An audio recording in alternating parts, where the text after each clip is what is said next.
challenges. Okay, I think that we are already live. Yeah. Just give me 1 second. Double check as always. All right, then here we go. So that's beautiful. Good morning, good afternoon, and good evening, everyone. Welcome to another episode of Truth Runners. I am Christina Konya, Success and Authentic Leadership Coach, and I have the great honor to have as guest today, Paula Alphonse. Welcome, Paula. Well, thank you very much, Christina. It's a pleasure to be here. I am honored that you thought of me for this conversation. So thank you so much. Guys, I would love to introduce Paula first because she is an amazing leading woman. She is a transformational speaker, a personal leadership trainer, and a status quo disruptor. I love this. A status quo disruptor. Amazing. Paula has traveled across the globe, inspiring, mentoring, and transforming men and women of all ages to activate their own leadership. She wants everyone to recognize the power within that is awaiting to be ignited. Okay, this is English, along with their right to have a blissful life. Paula has 16 plus years of experience in management, impactful storytelling, and a memorable sense of humor to provide tips, tools to live your best life right now. And what I really love about her is that she has worn many hats throughout her career. She's been a pharmacist, a manager, a coach, facilitator, author, and entrepreneur. One tiny person, so many things. Oh my goodness. Her passion and purpose in life is to empower everyone to reach their full potential.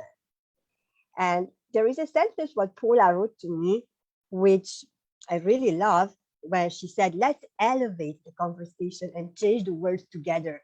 I love this. Let's change the world together, Paula, today. What do you think about it? I'm all about empowering people. I have a special fondness for women, not just because I am a woman, but because in my journey, both in the corporate world and outside of the corporate world, I have seen too many women making themselves small so that other people could shine. And we even sometimes do it as well as parents. As moms, we make our world small so that other people can shine. So it's a habit that is somewhere ingrained into a lot of us, depending our culture. And then we move into the world and we continue playing small.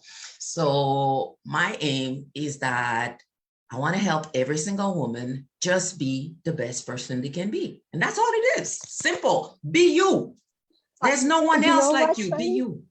It's funny because everyone said it's simple. Be you. But my question is, how can you be you?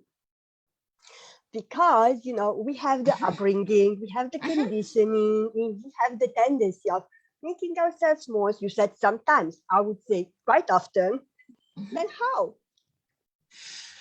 I can only explain what worked for me. So I'm not going to say everybody does it the same way. As you've mentioned, I consider myself to be a status quo disruptor. I've been like this ever since I was a child. My mom used to tell me, stop asking why. But it's this part where if I don't get it, I'm one of those big picture kind of individual. So if I don't get what you're trying to say, I'm still debating, but why should that be important to me? And that's the part, as you're moving through your journey, there's certain things you take on, but you don't realize. I call those the luggage. And a lot of us start our journey when we're born, and we have maybe this tiny little bag. So that's good. And then slowly people keep putting things into it. And then we might find ourselves getting to the adult age. I might have a 3-piece luggage, a 5-piece luggage, or 7-piece luggage. And the idea is you want to travel light. In order to travel light, remember when you take a plane, carry on. And those carry on are small. So this means you have to unpack. And it's unpacking everything that doesn't serve you anymore. It's figuring out, is this of value to me? Is this bringing me value? And it's according to my journey, not according to your parents' journey, your friend's journey, your husband's journey, or whoever else. It's about your path. We each have a different path. And in that conversation, I'm not going to pretend that, how could I explain? I'm not going to pretend that it's going to be done over a weekend. Oh, no. You go on the trip, you come back, and most of us, those suitcases might stay. There's one or two, if you have two, you pick what's urgent and the rest remain. Sure. That's life. You pick, and once you've addressed something else gonna creep up. And then you keep addressing those as you move forward and figuring out what serves you and what no longer serves you. And then as you're doing this, you realize maybe after a year or two, I used to have 7 luggage. Now I have 6. And maybe in 6 months from now, I might have 5, because you get better at it as you're moving forward. And then one day, I'm not there yet. I'll be honest, I'm not there yet. One day you'll be able to say, hey, it's the carry-on. I still find that I'm packing too much things still, but eventually we'll get there. Oh my goodness, I love the way how you say it and you explain it and you put it. It sounds so easy and simple. And our chosen topic today is self-love. And actually putting these baggages down, putting this heavy weight down from your shoulder, it is a form of self-love. I remember it was about 10 years ago, approximately, when Maya was born, my daughter, when I said, okay, I need to change. I knew that I had to change, but I didn't know how. And I was like, oh, I'm going to take care of myself. I'm going to love myself. And as you mentioned before, I was all like, I'm going to hairdresser. I'm going to do my nails and a massage. Oh my God, I so love myself. But I was wrong. Mm-hmm. I didn't know by that time that actually the luggages, what you were telling about a little bit earlier, those need to be, yeah, they'll catch up with you. Put it down. Mm-hmm. I'm still working on it. It's 10 years. So, guys, don't you think that loving yourself and changing is going to happen, as you said, Paula, in a week or in a weekend? No. I worked on myself for 10 years, and it's 10 years to come, more 10 years to come, because there is always something what we find. There is always something, what triggers us or, challenges us, and then it all comes out. I like what you're saying, because you've mentioned your daughter. And I too realized when I started having kids that things had to change. Kids have a way of bringing certain things forward, even when they're not talking. They're still babies, but they have a way of bringing things forward and having you start thinking in terms of, what do I want? What do I want for me? What do I want for this child? What do I want for my life? What do I want in terms of what can I pass on to this human being that's under my care? So yes, with the kids, that journey got accelerated. There were things I knew when I was 17 and 18, and I thought I was, oh my gosh, so grown up. And you were talking about self-love. Oh my gosh, I remember back then. And this is after that I realized it was not self-love. It was about pleasing people. Every single week, you're 17, between 17 to 22, every single weekend you go out with friends. Sometimes it's the Thursday, Friday, Saturday, okay. And the funny part is, one year I remember I dated a guy for almost 2 years. He never saw me twice with the same outfit. Because first I could sew, because I couldn't afford clothes all the time. So I would sew my clothes, and I was a bit eccentric as well with my clothes. So every week it was that battle to show up and impress others.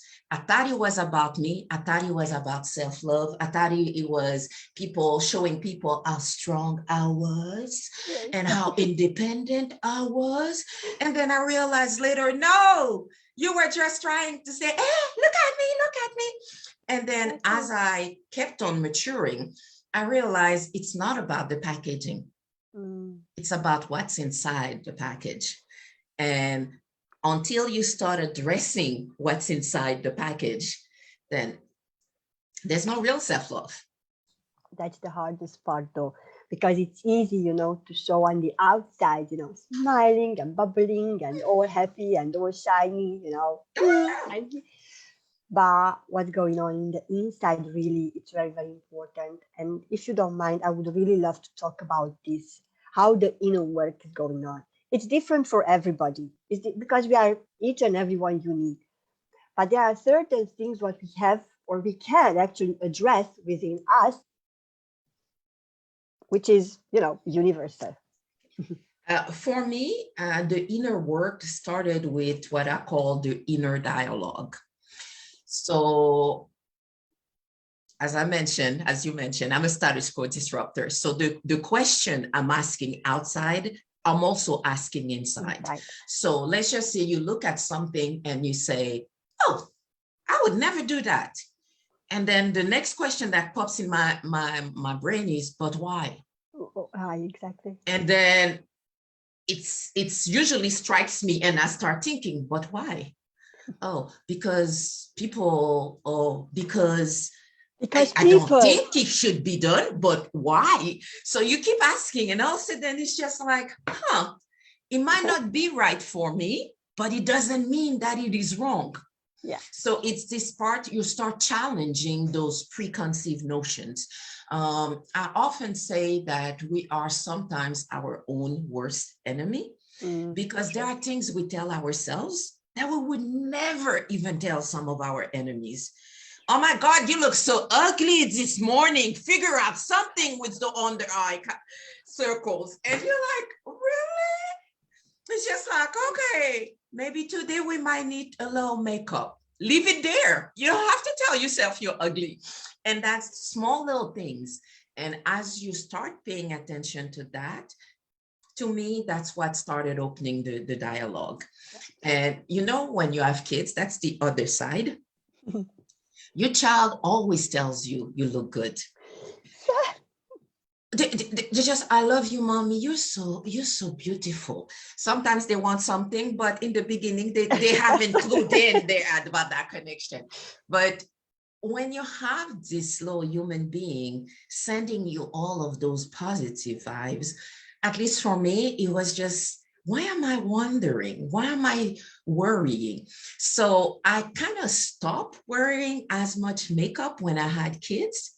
And then with removing the makeup, I also realized that every time I would put on makeup with my kids, they would say, Mom, why are you putting that on your face? I got that too.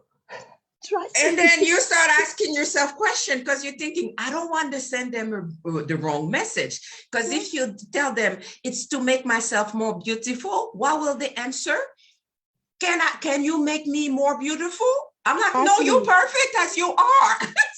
Oh my God, I so much can relate to what you are saying because I realized that when she said, Mommy, you look beautiful. I wasn't happy with the way I was looking. I was like, oh my goodness, I can't look in the mirror properly because, yeah, I look, but I didn't really saw myself. Or when she said, Mommy, you look good. And I was like, okay, I can't tell her, no, I have to put makeup because then what am I transmitting to her? I did that in the beginning, but then it clicked. Oh, Christina is not good. Something is wrong. And that's when, actually you can learn a lot from kids if you're willing to, really. I tell myself every single day, I'm a better person for the kids I've had. I was also a better manager for the kids I've had because there are certain things that kids will tell you that adults will not. A kid will tell you, Ma, I'm mad. You're always spending time with so-and-so, but not with me. An adult will just give you the cold shoulder or just ignore you or whatever behavior.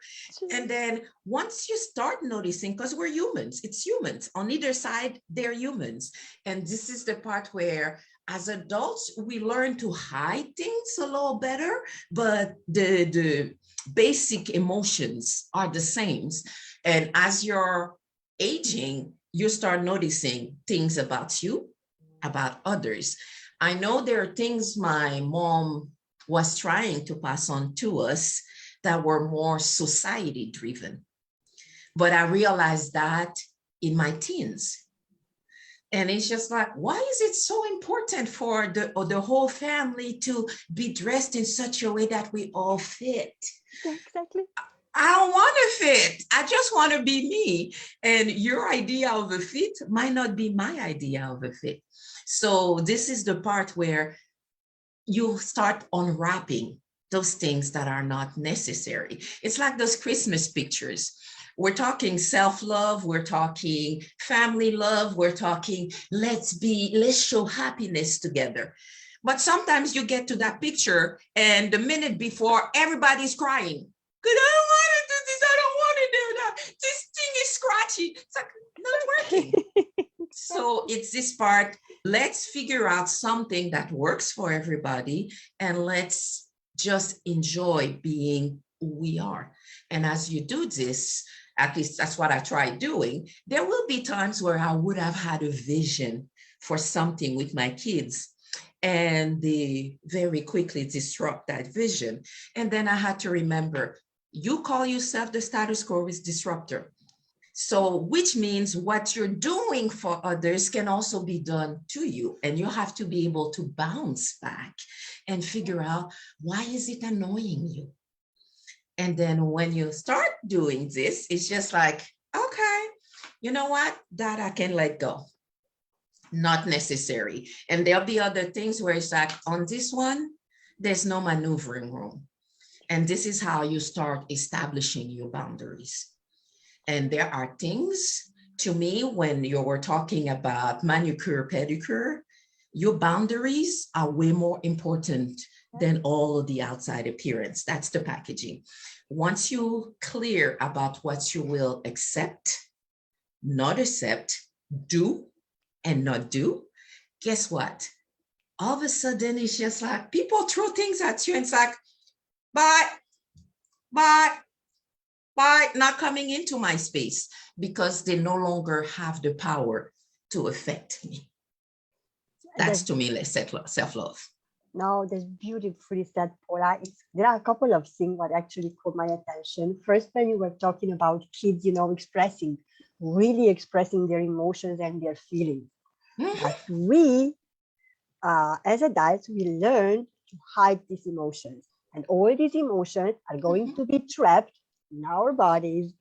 And then when we got to the age of 30, 40, 50, we realized it hurts here, it hurts here. Doctors wouldn't agree with me because they look purely the biological, like a robot. You are this and this and this and this and this. But on the other hand, you are emotions, you are energy, and all these things that during the years, all the baggages, all the emotions and everything, all inside. If you don't let them go, I'm going there to letting go. This means letting go. It means letting go of conditioning, letting go of baggages, letting go of all those emotions which are inside. Just feel them. I say like this: every emotion you have, feel it. If it's anger, it's really powerful. Turn it into something positive because anger, it shows you actually what are your boundaries. And then there are, all these low frequency emotions inside you. They will keep your frequency low. And you can say out loud, oh my God, I so love myself and I'm also beautiful on Facebook. But when on inside, it's, like a volcano. At some point, it's going to come out. Anyway, it's inevitable.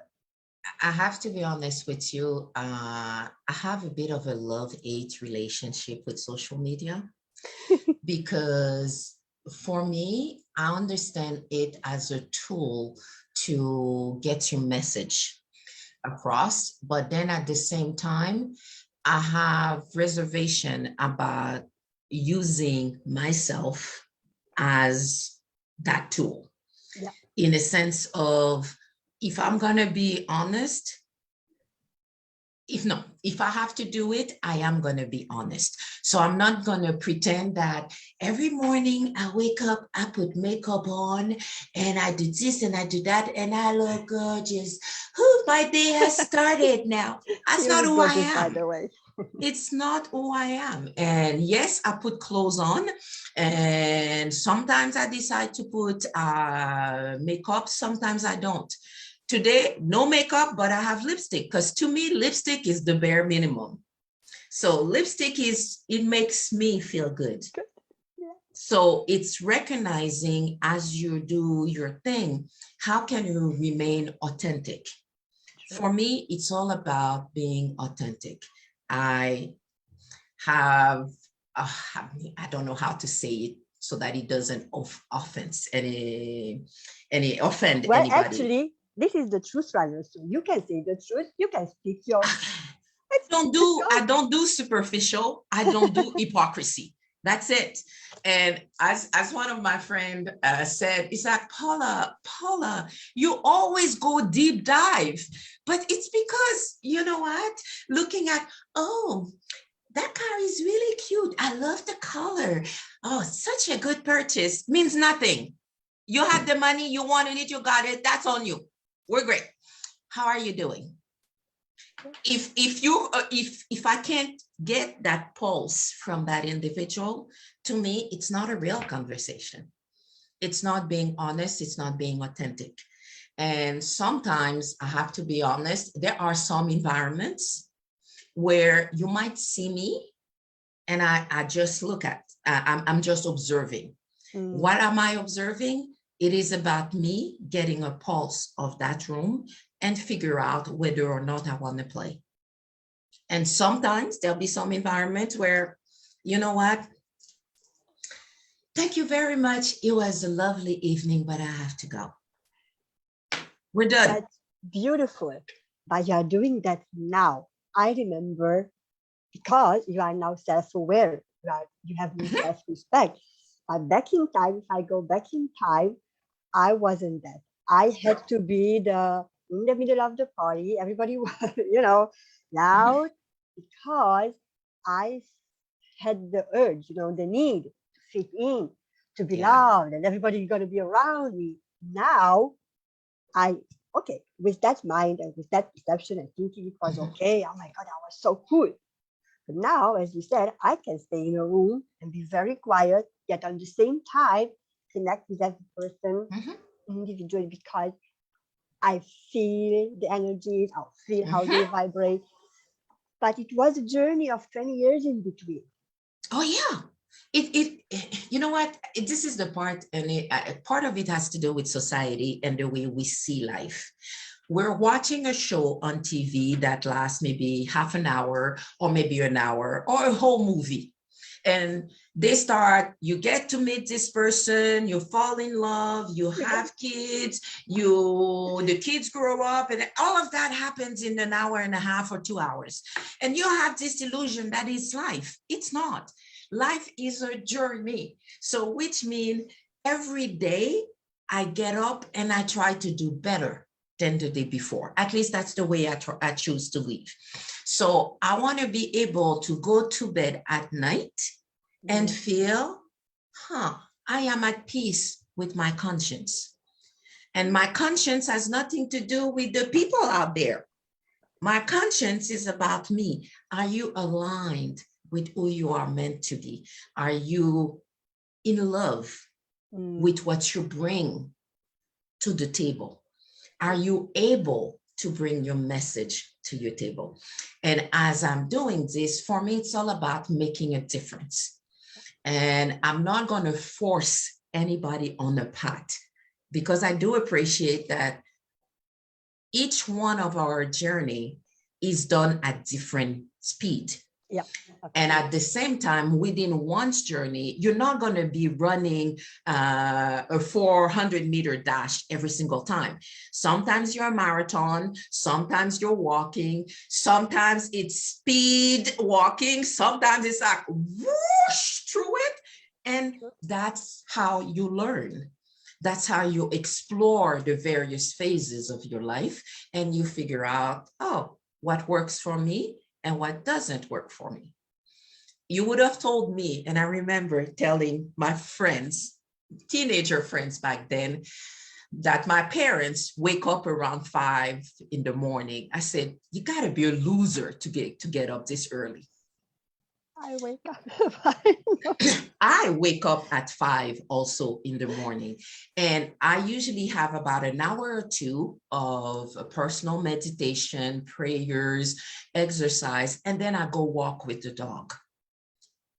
And I love doing this when there's barely any noise out there, because if you do it in the middle of the day, it's a different mood.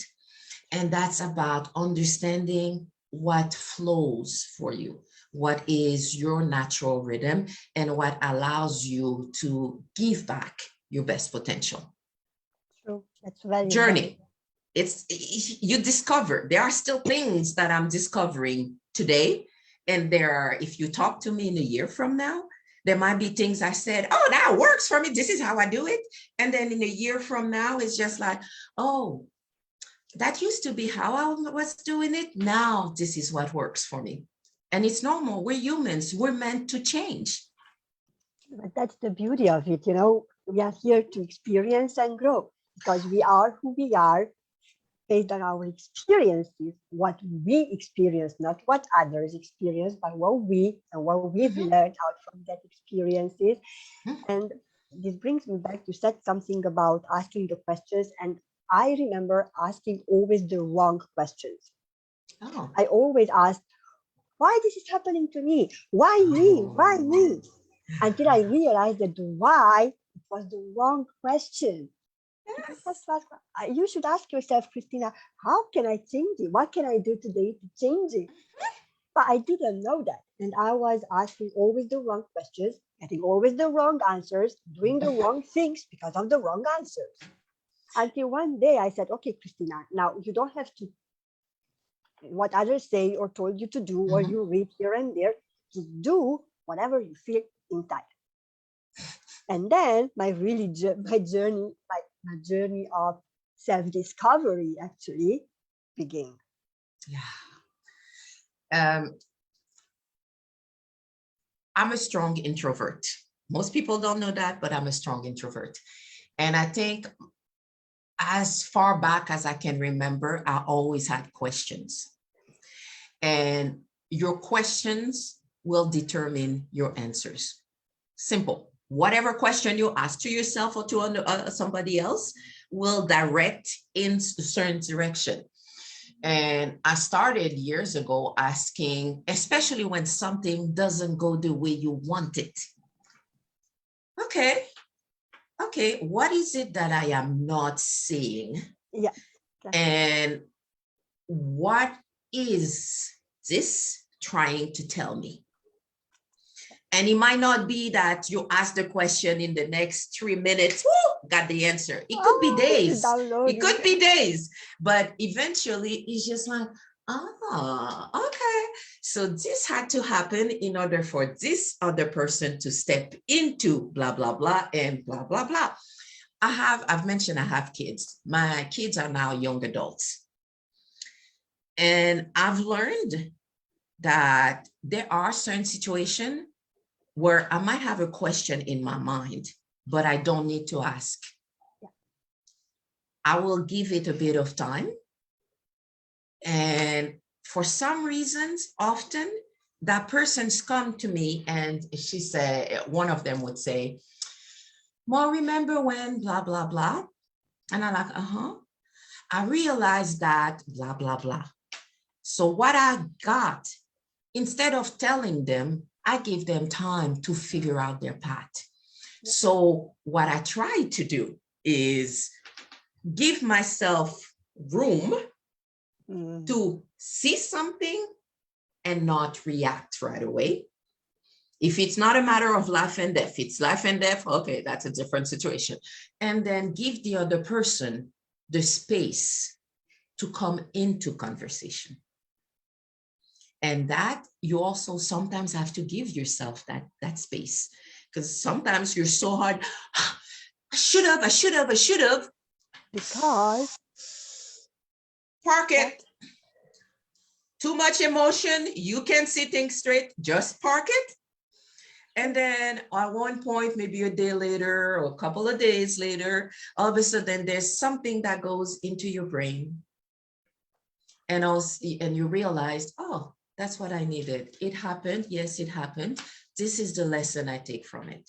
For me, as long as I take lessons, I'm still growing. When I believe I have all the answers, oh, that's the end of the journey, though. So I don't think that it's a different challenge. It's a different challenge.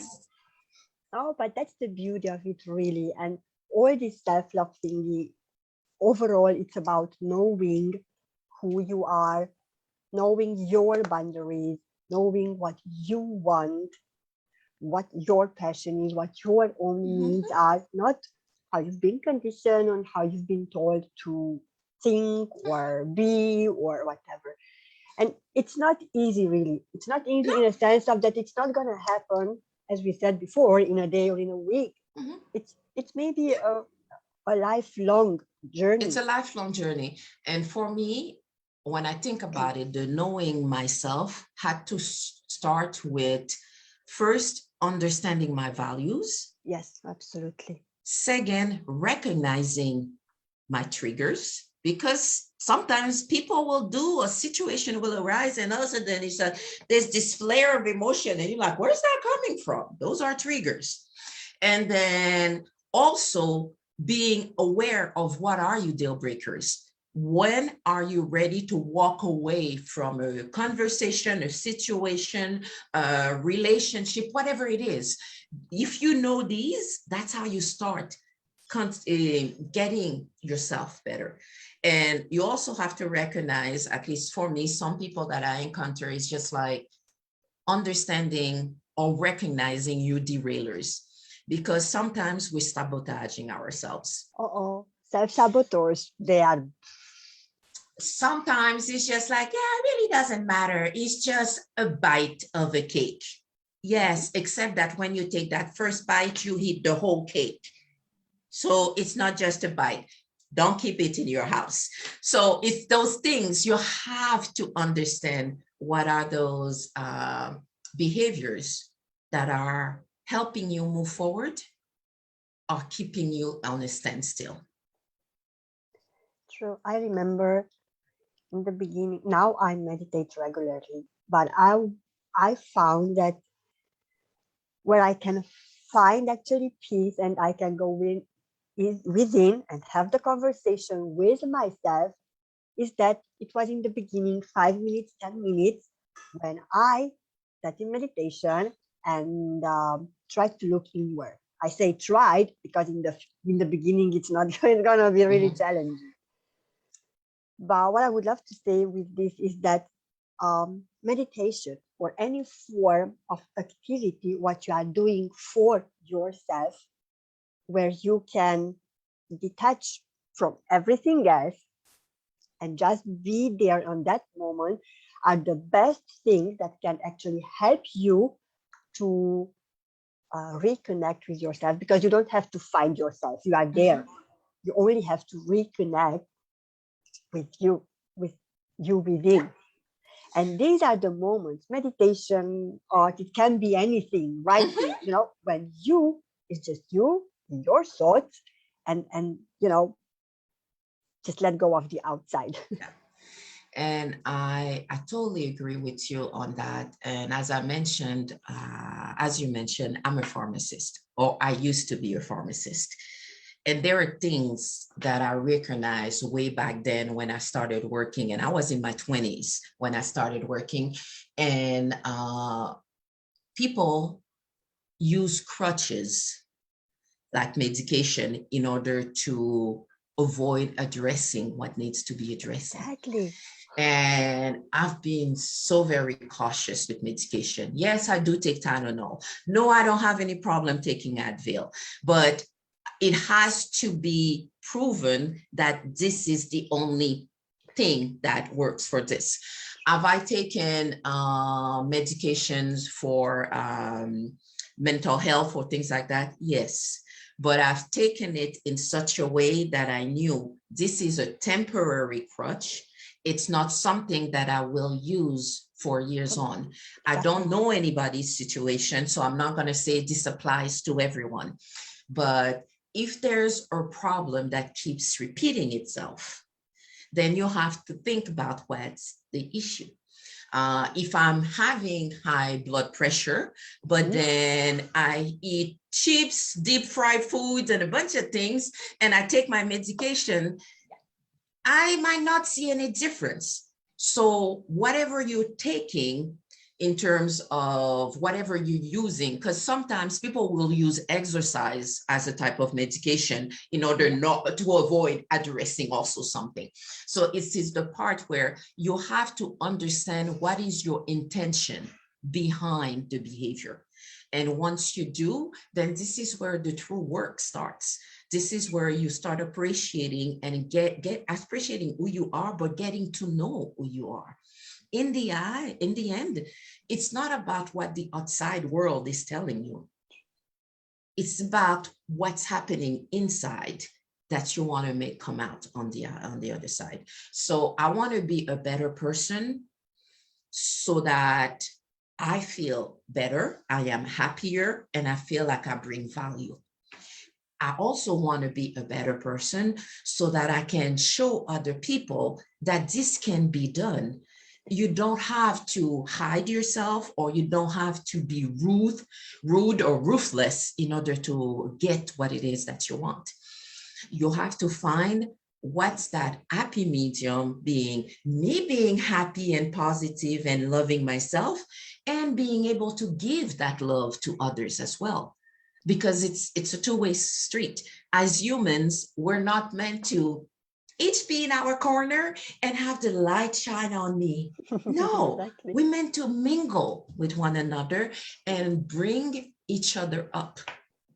Beautifully said. And that's really, really true, that the way how you love yourself, the way how you treat yourself is the way how you teach others to love and respect you. The way how you give love to yourself, you're going to get back. And at the end of the day, we all want to be happy. Yeah. But happiness, it's not something which is a thing. I'm going to get that. I'm going to be there. No. I'm going to be, and then I will be happy. Because happiness, it's a state of mind. Yeah. It's a state of being. You can be happy anytime, anywhere, at any moment. You can be happy in the middle of the biggest disaster. Absolutely. I'll give an example, and it might get a little cloudy, but anyway, I lost both my parents last fall to COVID.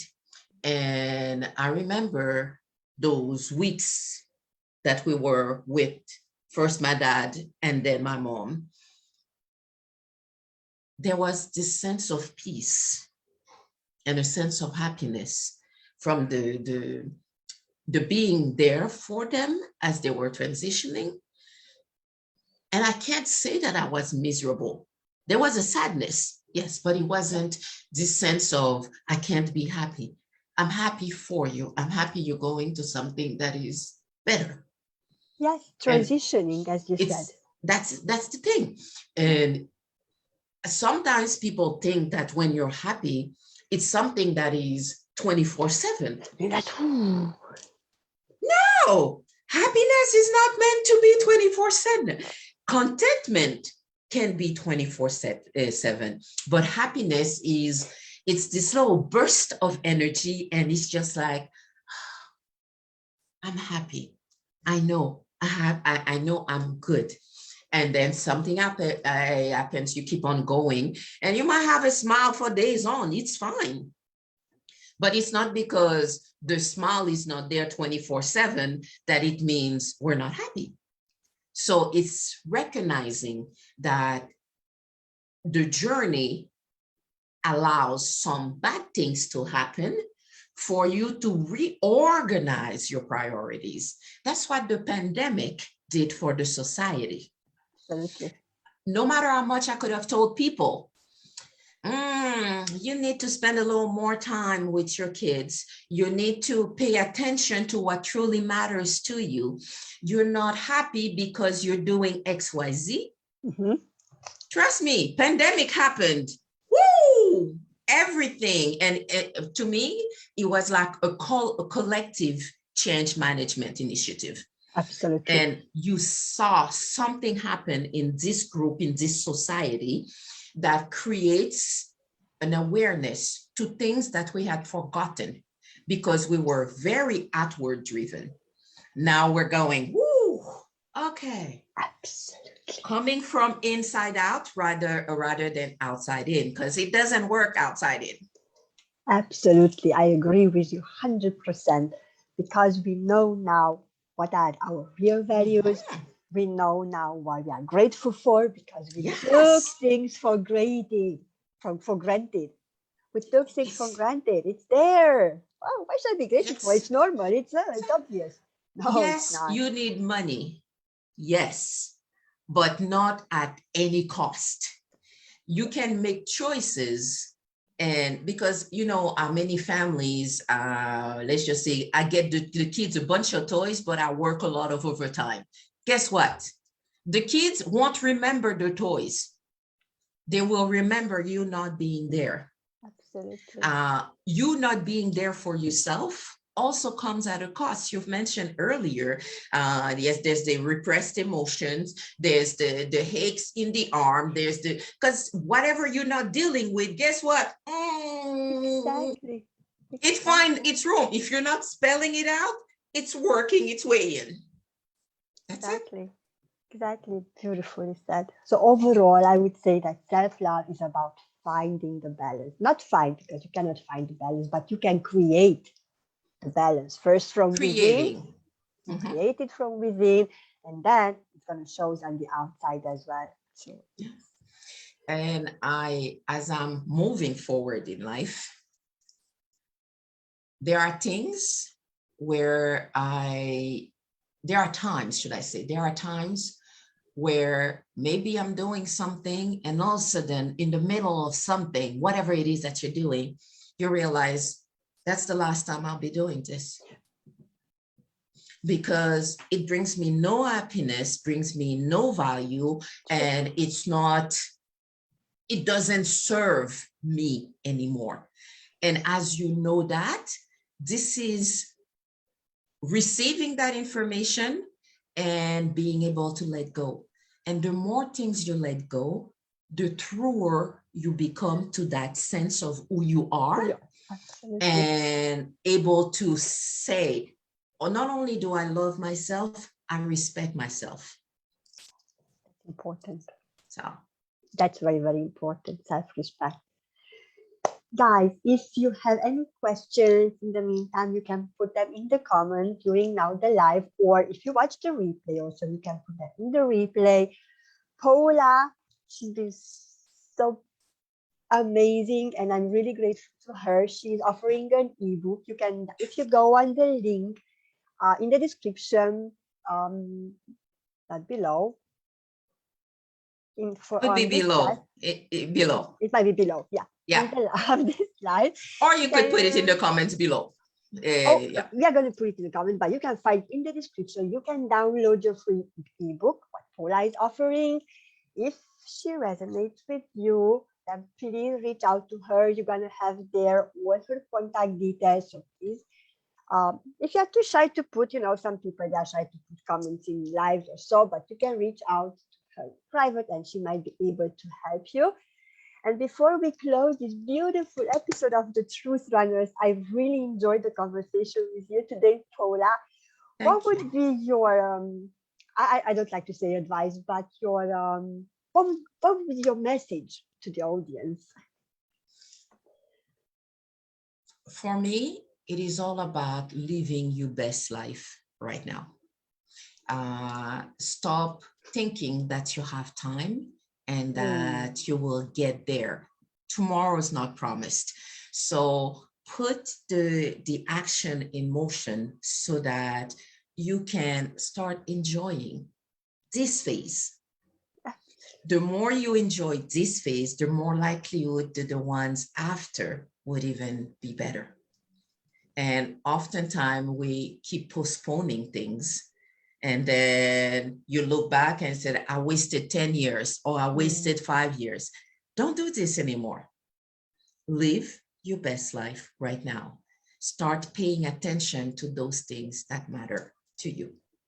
Oh, thank you. That's beautifully said. Live your best life right now, guys. And with this, I'm going to leave you with this actually. Live your best life now. I would love to thank you again, Paula, for being My here with pleasure. me today. And thank you guys for watching. Please reach out to us.